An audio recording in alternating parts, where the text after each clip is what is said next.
After 8 years of Mali campaign, France seeks exit strategy.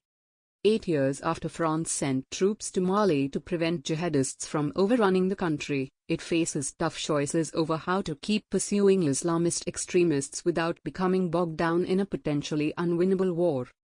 5 French soldiers have been killed by roadside bombs in Mali over the past 10 days, bringing to 50 the number of troops killed across the Sahel since France launched a campaign to clear northern Mali of jihadists in January 2013.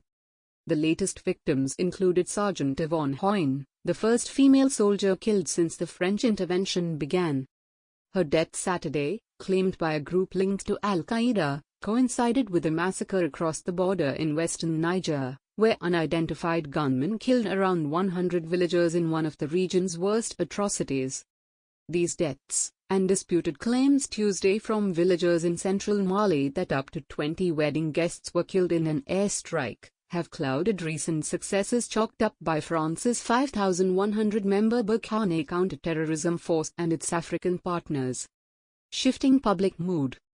In the past year, the French have killed the leader of the notorious Al-Qaeda in the Islamic Maghreb group, Abdelmalek Khadukdail, as well as one of the military leaders of the Al-Qaeda-affiliated group to support Islam and Muslims, GSIM. Anxious to avoid becoming mired in a long Afghan-style conflict, Paris is preparing to announce a withdrawal of the 600 additional troops it deployed to the Sahel last year. But whether the drawdown signals the beginning of the end of France's Sahel mission is not yet clear. Defense sources have told AFP that President Emmanuel Macron would like to go further in reducing the number of French troops in the Sahel region before the next presidential election in April/May 2022. Up until now, the French have not really questioned France's role in the Sahel. But you have to be very careful. Public opinion can change very quickly, a government source told AFP. Buying time. In a sign that the Sahel mission could become a domestic political football, some opposition politicians have already begun to question the wisdom of staying the course. War in Mali, for how much longer? The hard-left France Unbowed party queried on Monday. The more we help Mali, the more it collapses, said Marc-Antoine Pérouse de Montclose of France's Institute of Development Research, IRD. He pointed to a military coup in August that echoed a putsch in 2012, a year before the French arrived. The longer we stay, the harder it will be to leave, Pérouse de Montclose said, adding, beyond the number of French dead, the real question is how to withdraw without losing face.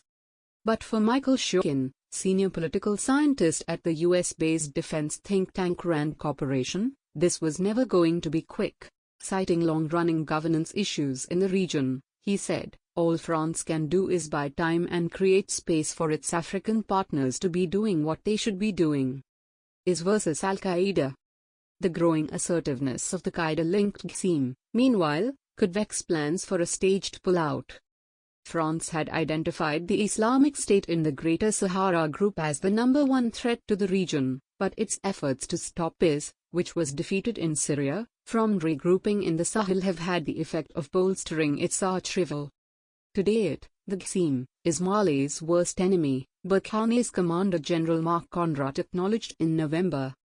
France is pinning many hopes on a new elite European force, Takuba, set up to support Malian combat troops following repeated appeals by Paris for more burden sharing by its EU partners. France and several of its European allies have set up a new task force, Takuba, in the Sahel.